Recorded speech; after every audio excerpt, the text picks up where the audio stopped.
I took the job because it paid more than anything else that would hire me without asking questions. That's the honest truth. I had just moved to the city, burned through most of my savings, and the rent for my basement apartment was already 2 weeks overdue.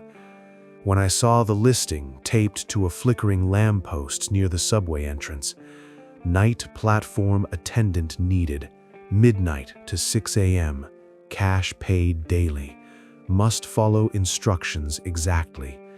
I didn't think twice. The interview took place in a small office tucked behind an abandoned ticket booth. The man who hired me never told me his name. He only asked if I was good at staying awake, if I could follow written instructions, and if I was willing to ignore things that didn't concern me. I said yes to all of it, even though the last one made me uneasy. He slid an envelope across the desk, already stuffed with my first night's pay, and told me to report to Platform 6 at exactly 11:50 p.m. "Read the rules before midnight," he said. "After that, it's too late." I thought he meant late for training. I didn't realize he meant something else entirely. Platform 6 wasn't even on the public transit map. I had to pass through a maintenance corridor and unlock a gate with the key they'd given me. The air down there smelled older than the rest of the station. Damp concrete, rust, and something faintly metallic. The platform itself was narrow, with cracked tiles and a single bench bolted to the floor. There was no schedule board, no advertisements, no signs telling passengers where they were going. Just a clock mounted on the wall and a small metal desk with a lamp. On the desk sat a folded sheet of paper. My name was written across the top in neat handwriting. That alone made me pause. I hadn't told anyone my full name during the interview. I unfolded the paper slowly. The first line read, "These rules are for your safety and for the safety of those above." Beneath it was a numbered list. Some of them seemed harmless, others not so much. Rule 1. Do not acknowledge any train that arrives before 12:17 a.m. Rule 2. If you hear footsteps behind you while the platform is empty, do not turn around. Rule 3. When the lights dim, stand behind the yellow line and count to 50 aloud. Rule 4. Never board a train, even if instructed by staff. Rule 5. If train 000 arrives, close your eyes until it departs. Rule 6. Do not let anyone leave the platform once they arrive. My stomach tightened as I read the last one. I was alone. Who exactly was going to arrive? The clock ticked toward midnight. I kept rereading the rules, trying to figure out if they were some kind of elaborate prank.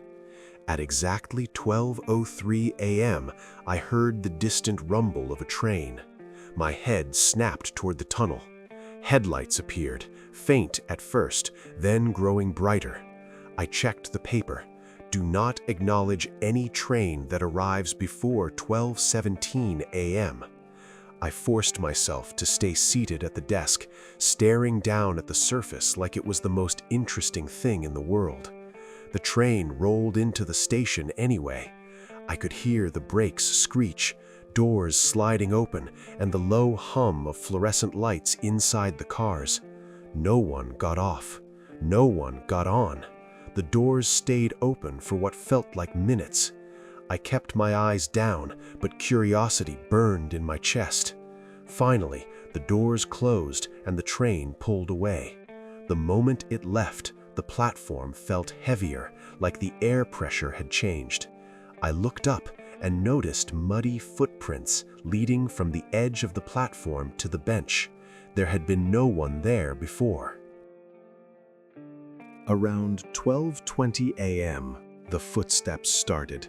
Slow, deliberate, right behind me. I froze.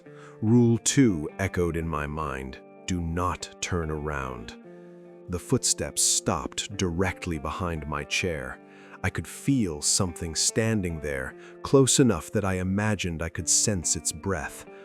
A voice whispered my name, softly, like someone trying not to wake a sleeping person. "You dropped something," it said. I clenched my hands together and stared straight ahead. The whisper grew louder. "Turn around." Then louder still, almost impatient. "Turn around." I didn't move. After what felt like 5 full minutes, the presence shifted. The footsteps moved toward the tracks and then vanished. When I finally dared to breathe normally again, I noticed something resting on the desk. A train ticket. It had my name printed on it. Destination, end of the line. At 1:02 a.m., the lights dimmed without warning. They didn't go out completely, just dropped to a dull, sickly glow. My heart started racing as I remembered Rule 3. I stepped behind the yellow line and began counting aloud. 1, 2, 3. My voice echoed in the empty station. Around 20, I heard something moving in the tunnel. Around 30, I realized shapes were forming along the opposite wall, silhouettes of people standing shoulder to shoulder. They weren't actually there, but their shadows were. By 40, the shadows began to sway like they were breathing. 48, 49, 50. The lights snapped back to normal. The shadows vanished instantly. But now, there were passengers standing on the platform. 6 of them. They hadn't been there before. The passengers didn't speak. They stood in a neat line near the tracks, all facing me. Their clothes looked outdated, different decades mixed together. One wore a conductor's uniform, another a business suit from the 80s. One woman in a long coat that looked older than the station itself. I remembered Rule 6. Do not let anyone leave the platform once they arrive. That suddenly felt like the worst rule of all. A train approached. This time, it had no number. The doors opened. The passengers stepped forward, but I found myself saying, "You can't leave." The words came out automatically, like I was reading from a script. They stopped. Slowly, every one of them turned their heads toward me. Their eyes were wrong, too dark, too deep. The train doors closed without them boarding. As it left, the passengers moved back into their line, waiting. At 2:14 a.m., train 000 arrived. The number glowed faintly above the windshield. My chest tightened as I remembered Rule 5. I shut my eyes immediately.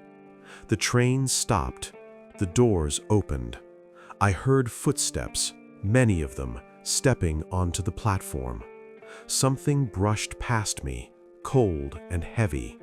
A hand rested briefly on my shoulder. Then a voice spoke right next to my ear. "You shouldn't be here." I kept my eyes closed. Minutes passed. Finally, the doors shut and the train departed. When I opened my eyes, the 6 passengers were gone. In their place were more footprints, leading not toward the exit, but into the tunnel. The rest of the night blurred together, but the worst moment came at 5:47 a.m. The clock ticked closer to dawn, and I thought I had made it. Then a final train rolled in. The doors opened, and a man in a uniform identical to mine stepped out. He looked exhausted, pale, and slightly transparent. He walked straight up to me and handed me a folded paper. "Your replacement," he said quietly. Just follow the rules." I stared at him. "What happens when I leave?" I asked. He hesitated. "You don't," he replied. Then he stepped onto the train and disappeared. The clock hit 6 a.m. The lights brightened. The station above came to life. I tried to leave, but the gate wouldn't unlock. The key didn't fit anymore. A new piece of paper sat on the desk. It read, "Night platform attendant. Shift begins again at midnight." I looked toward the tunnel. In the distance, I heard another train approaching.